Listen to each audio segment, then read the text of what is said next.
Mary sat in her favorite chair, sipping tea, when her granddaughter asked, "Grandma, do you feel old?" She laughed and said, "Not at all. In fact, I feel like I'm winning at life." Age is not about numbers. It's about how much life you still have in you. If you can still do these 6 things, you're proving that aging doesn't mean slowing down. It means thriving. Let's test ourselves and see just how much power and 1. Laugh until your stomach hurts. Mary always believed that laughter was the best medicine. But somewhere along the way, she noticed it had become rare. She remembered a time when laughter came easily. As a child, she could giggle over the silliest things, making funny faces with friends, getting into harmless mischief, even laughing at herself when she tripped over her own feet. As a young woman, laughter was everywhere. Late-night talks with her sisters, inside jokes with her husband, playfully chasing her children around the yard. Life was full of unfiltered joy, the kind that made her belly ache and tears roll down her face. But as the years passed, something changed. Laughter became more polite. A small chuckle here and there, a soft smile at a joke, but nothing like the deep, uncontrollable laughter she once knew. Life had become heavier. Responsibilities, aches and pains, losses, and an ever-changing world had replaced the carefree giggles of her youth. That all changed one evening when she met up with a group of friends for dinner. The conversation started like it always did, updates on children and grandchildren, discussions about health, and sharing the latest news. But then, someone brought up an old memory, a ridiculous story from their teenage years, full of mischief and silliness. Before Mary even realized it, she was laughing so hard she could barely breathe. She clutched her stomach as tears streamed down her face. She gasped for air between fits of uncontrollable giggles. Her cheeks hurt from smiling so much. And yet, she couldn't stop. For the first time in years, she felt that pure, uninhibited joy again. That night, as she lay in bed, she reflected on how alive she had felt in that moment. Not just happy, alive. She realized something profound. Laughter isn't just fun. It's a sign of life. Science even backs it up. Laughter reduces stress, improves heart health, strengthens the immune system, and releases feel-good hormones that make life feel lighter. The real test? Can you still laugh until your stomach hurts? Not just smile, not just chuckle politely, but genuinely let yourself go, like you did when you were younger? If the answer is yes, 2, dance when no one's watching, or even when they are. It had been years since Mary danced, really danced. She had always loved music. In her younger days, she would dance without thinking, without hesitation. At weddings, she twirled across the dance floor.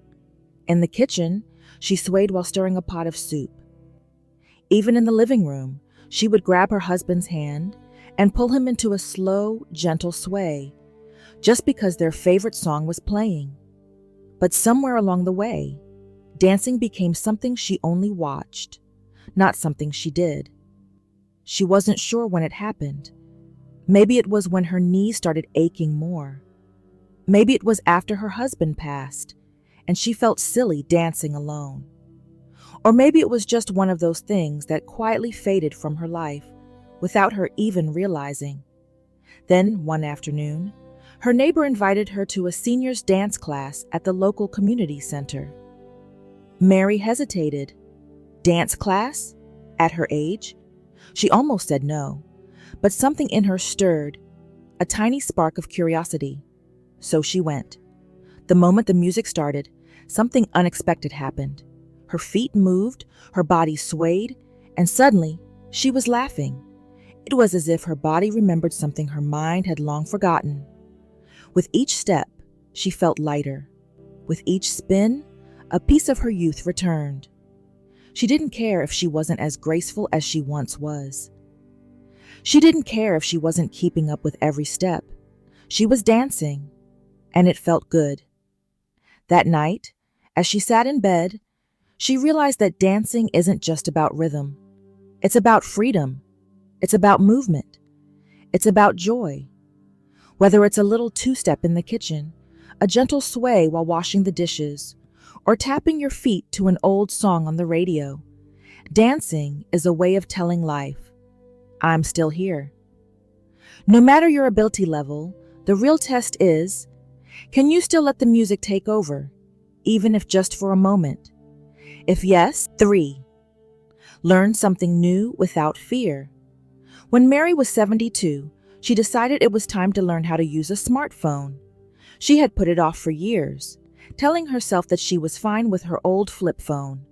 But slowly, she started to feel left out. Her family had stopped calling as often. Instead, they sent messages in a family group chat she couldn't read. Her bank started encouraging online transactions. Even simple things like looking up store hours or directions seemed to require a phone with internet access. So one day, she bought herself a smartphone and immediately regretted it. The moment she turned it on, a flood of confusing icons and unfamiliar options stared back at her. The touchscreen was too sensitive. Apps opened when she didn't mean to, and she had no idea where to start. She felt frustrated. She felt old. She nearly gave up. But then, she took a deep breath and thought, when I was younger, I had to learn new things all the time. She had learned how to cook, drive, type on a typewriter, balance a checkbook, raise children, all without manuals or step-by-step guides. Why should learning stop now? So she approached it the same way she had tackled everything else in life, one step at a time. She practiced sending simple text messages to her granddaughter, even if it took her a few tries. She watched a YouTube tutorial on how to make a video call, and after some trial and error, she finally saw her grandson's face smiling back at her. She learned how to look up recipes and save them, just like she used to do with cookbooks. And something surprising happened. She felt invigorated. Her brain felt sharp. She had a sense of accomplishment. And most importantly, she realized that she wasn't as behind as she had feared. The biggest lesson? The true test of youth isn't your age. It's your willingness to learn. Can you still pick up a new skill, a new recipe, a new hobby? If you can, then you're proving that you're... 4. Have deep, meaningful conversations. One evening, Mary met an old friend at a quiet cafe. The familiar scent of freshly brewed coffee filled the air as they settled into a cozy corner booth. It had been years since they had seen each other, yet there was an immediate warmth between them, a comforting reminder of the deep bond they once shared. At first, their conversation was light, filled with small talk and polite updates. They spoke about how their families were doing, exchanged stories about their grandchildren, and shared tidbits of their daily routines.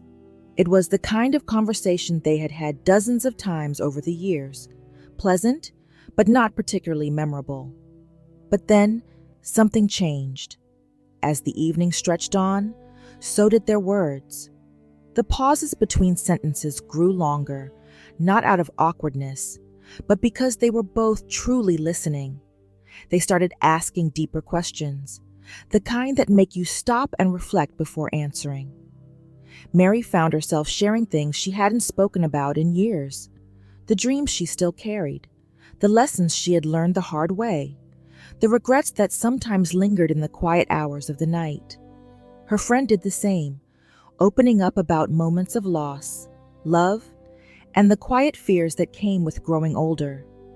They laughed about childhood mischief, reminiscing about the times they had sneaked out past curfew, giggled through Sunday church services, and passed notes in school.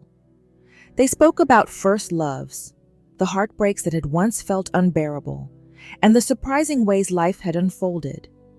The cafe staff began cleaning up around them, chairs being stacked and floors being swept, yet neither of them moved. It was as if time had disappeared, and for the first time in a long time, they felt fully present.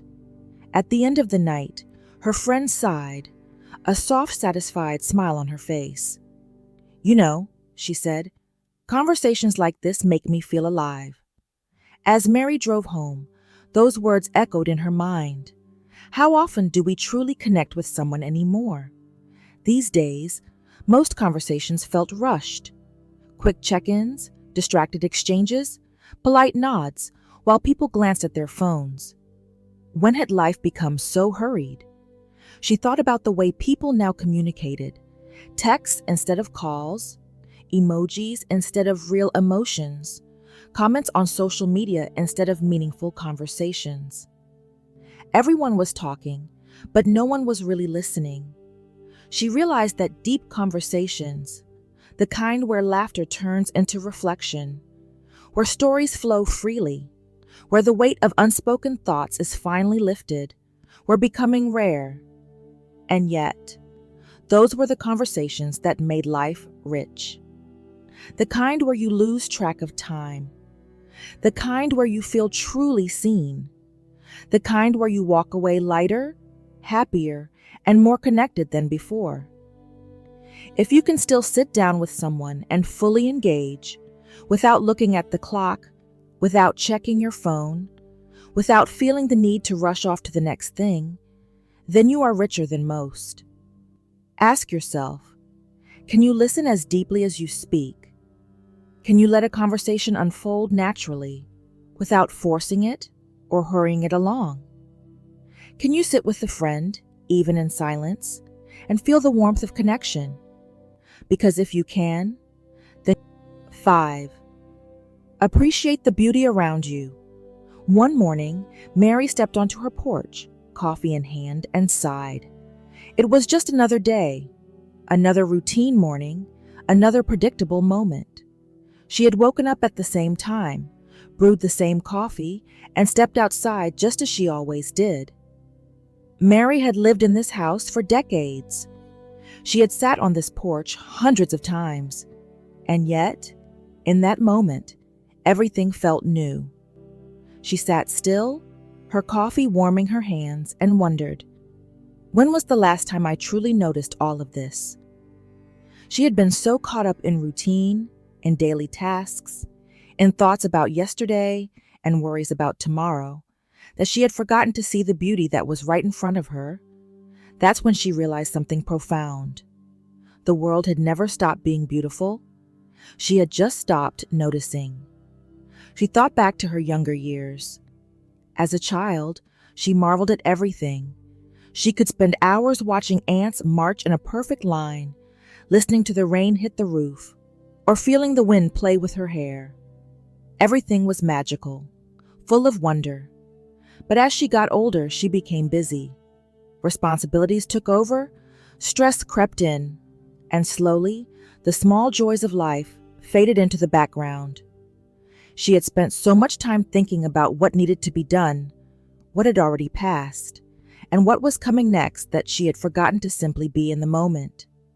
How often do we do that? How often do we let life blur into a series of tasks, moving through each day without stopping to appreciate the world around us? She set her coffee down and made a decision. Today, she would notice. She let herself fully feel the warmth of the sun on her skin. She closed her eyes and listened, really listened, to the birds, the rustling leaves, the distant hum of life beginning to stir. She took a deep breath and felt grateful for the air in her lungs, the home she had built, and the simple, perfect beauty of this morning. And in that moment, she felt completely at peace. Happiness isn't found in grand achievements or extravagant luxuries. It isn't about how much money is in the bank, how many places you've traveled to, or what title you hold. True happiness is found in the quiet, simple joys that are all around us, if only we take the time to see them. Think about it. When was the last time you sat outside just to feel the sun on your skin? When was the last time you listened, really listened, to your favorite song, letting every note fill your soul instead of just playing it in the background? When was the last time you paused to admire a flower, to watch the rain without rushing indoors, or to feel gratitude for the warmth of a cup of tea in your hands. If you can still find beauty in the ordinary moments of life. 6. Love yourself exactly as you are. Mary had spent decades criticizing herself. Every time she passed a mirror, she saw something that needed fixing. The wrinkles that lined her face, she saw them as a reminder of age, not of the laughter and wisdom they carried. The way her body had changed over time, she saw the flaws, not the strength that had carried her through years of love, work, and life's challenges. She often thought about the days when she was younger, when her skin was smooth, when she could wear anything without thinking twice. But then she asked herself, was I ever truly satisfied? Even back then, she had wished for something different. A smaller waist, different hair, fewer stretch marks. One morning, as she was getting ready for the day, she stopped and looked at herself in the mirror, not with judgment, but with curiosity. She traced the lines on her face and thought, these aren't flaws, these are stories. She saw laugh lines that carried the echoes of joy-filled days. She saw hands that had held newborns, wiped away tears, and prepared countless meals for the people she loved. She saw a body that had survived illness, carried burdens, and continued to move her forward, no matter how much time had passed. For the first time in years, she didn't wish to be younger. She didn't long for the past. Instead, she felt something unexpected: gratitude. She realized that self-acceptance wasn't about loving only the perfect parts. It was about loving the whole journey. She looked in the mirror and said softly, "This is me, and this is enough." The most important test? Can you do the same? Can you look at yourself just as you are and appreciate the journey written across your skin, your body, your soul? Because if you can, then winning at life isn't about what you have. It's about how much joy, love, and passion you still hold inside. If you can do these 6 things, you are proof that age is just a number and life is still yours to enjoy. Which of these resonated most with you?